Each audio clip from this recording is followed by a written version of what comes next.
1월 12일 월요일. 구겨진 수표. 한 강사가 많은 사람이 모인 세미나에서 갑자기 5만원짜리 지폐를 들어 보이며 물었습니다. 이 돈이 갖고 싶은 사람은 손을 들어 보십시오. 거의 모든 사람들이 손을 들었습니다. 그러자 강사는 그 지폐를 손으로 구기기 시작했습니다. 지금도 갖고 싶습니까? 사람들은 잠시 놀랐지만 여전히 손을 들었습니다. 이번에는 지폐를 바닥에 떨어뜨린 뒤 발로 밟아 더럽혔습니다. 그리고 다시 물었습니다. 그래도 이 돈을 원하십니까? 거의 동일한 손들이 다시 올라갔습니다. 강사는 미소를 지으며 말했습니다. 제가 아무리 구기고 짓밟아도 이 돈의 가치는 변하지 않습니다. 여러분의 삶도 그렇습니다. 때로 실패하고 실수하고 사람들에게 상처받아 바닥에 떨어질지라도 여러분의 가치는 절대로 줄어들지 않습니다. 우리 역시 인생 속에서 여러 번 넘어지고 깨어질 때가 있습니다. 그러나 하나님은 단 한 번도 우리를 포기하거나 가치 없는 존재로 보신 적이 없습니다. 우리가 어떤 상황에 있든 하나님은 말씀하십니다. 너는 내 것이라. 사람이 평가하는 기준이 아니라 하나님이 부여하신 가치가 우리의 진짜 모습입니다. 그러므로 어떤 모습의 나라도 귀하게 여기고 다시 일어나야 합니다. 오늘의 말씀. 너는 내 눈에 보배롭고 존귀하며 내가 너를 사랑하였은즉. 오늘의 만나. 하나님 안에서 당신의 가치는 결코 변하지 않습니다. 어떤 상황에서도 자신을 귀하게 여기십시오.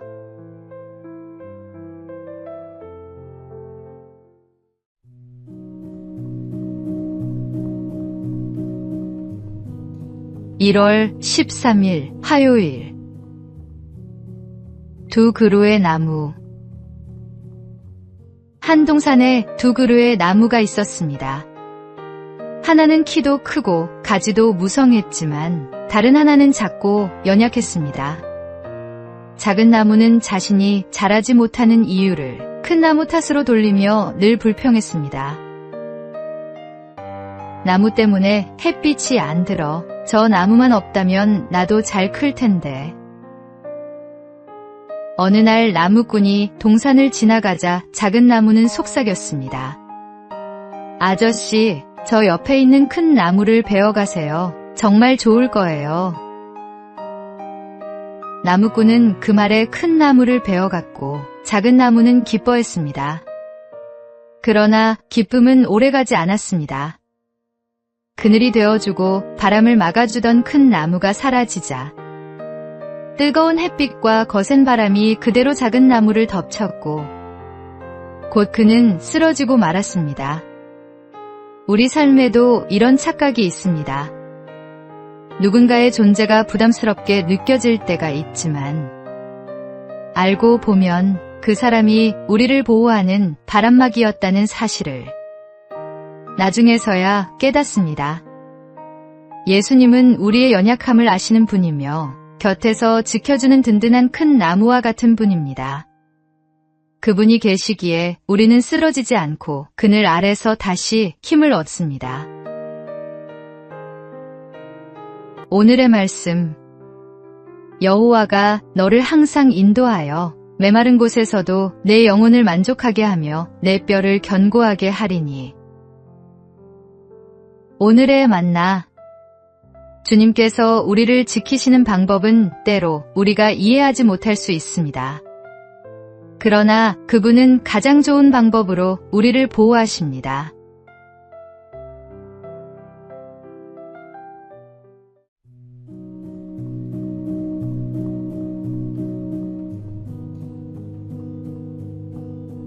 (1월 14일) 수요일. 오팔의 비밀. 한 보석 가게에서 있었던 일입니다. 손님 한 사람이 진열된 보석을 둘러보다가 한 보석을 가리키며 의아해했습니다. 겉보기엔 별로 특별해 보이지 않는데 왜 이렇게 비싼가요? 가게 주인은 대답 대신 그 보석을 조심스레 두 손에 담아 따뜻하게 감싸 주었습니다. 잠시 후 손을 펼치자 그 보석에서는 무지갯빛이 은은하게 퍼져나왔습니다. 그러고는 조용히 설명했습니다. 오팔은 따뜻함을 만나야 비로소 그 아름다움을 드러내는 보석입니다. 우리 주변에도 이와 같은 사람들이 있습니다. 따뜻한 마음을 기다리며 잠시 빛을 숨기고 있는 이들. 관심과 배려를 만나야 진가를 드러내는 귀한 존재들 말입니다. 혹시 우리는 차가운 눈빛과 바쁜 걸음으로 그들을 스쳐 지나고 있지는 않을까요? 오늘 하루 누군가를 보석처럼 빛나게 해보면 어떨까요? 거창할 필요도 없습니다. 따뜻한 한마디, 이해하는 눈길, 조용한 격려 한 번이면 충분합니다. 우리의 온기가 닿는 순간 그 사람 안에 숨겨진 빛이 놀랍도록 아름답게 드러날 것입니다. 오늘의 말씀, 새 계명을 너희에게 주노니 서로 사랑하라. 내가 너희를 사랑한 것 같이 너희도 서로 사랑하라. 오늘의 만나, 오늘 누군가에게 따뜻한 온기를 전하십시오. 당신의 사랑이 누군가를 빛나게 할 것입니다.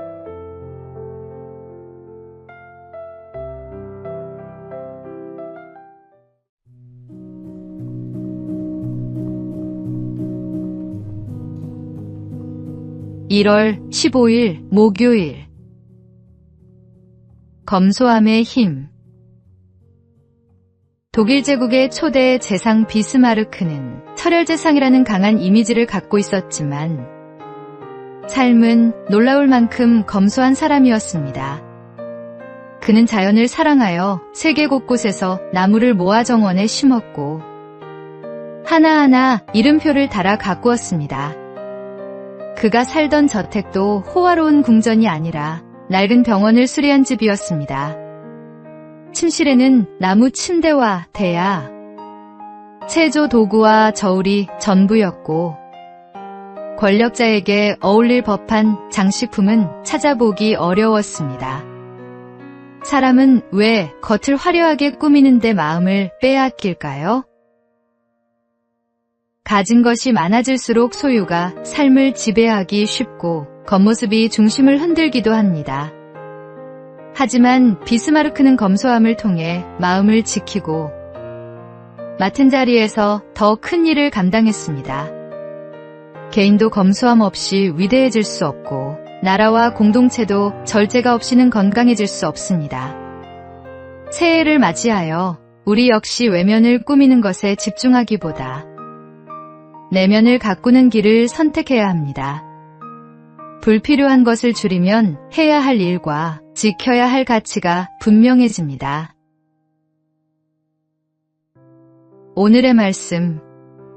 그러므로 형제들아, 내가 하나님의 모든 자비하심으로 너희를 권하노니 너희 몸을 하나님이 기뻐하시는 거룩한 산 제물로 드리라.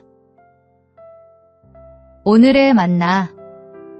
검소함은 단순히 적게 쓰는 것이 아니라 진정으로 중요한 것에 집중하는 지혜입니다.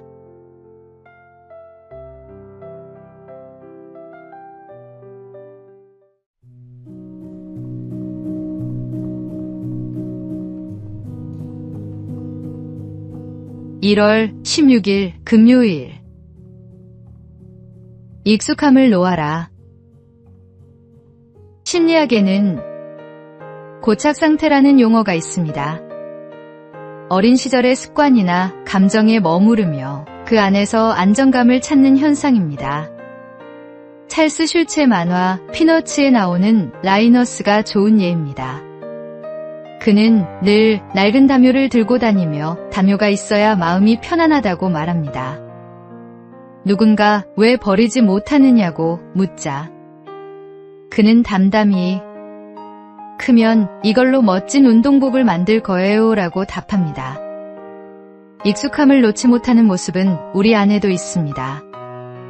하지만 병아리는 다시 껍질 속으로 들어가지 않고 나비는 누에고치로 돌아가지 않듯 성장은 늘 새로운 공간에서 이루어집니다. 예수님도 무덤에서 다시 돌아가신 적이 없듯이 하나님은 우리를 변화의 자리로 부르십니다.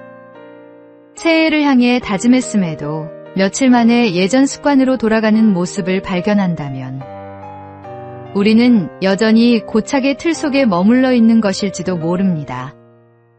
새로워지기를 원한다면 익숙함을 붙잡던 손을 먼저 펴야 합니다. 고착 상태를 벗어나 날마다 새로움을 선택할 때 하나님께서 준비하신 변화와 희망이 열립니다. 오늘의 말씀. 그런즉 누구든지 그리스도 안에 있으면 새로운 피조물이라. 이전 것은 지나갔으니 보라 새 것이 되었도다. 오늘의 만나. 익숙한 옛것을 내려놓고 하나님께서 주시는 새로움을 받아들이십시오. 진정한 변화는 거기서 시작됩니다.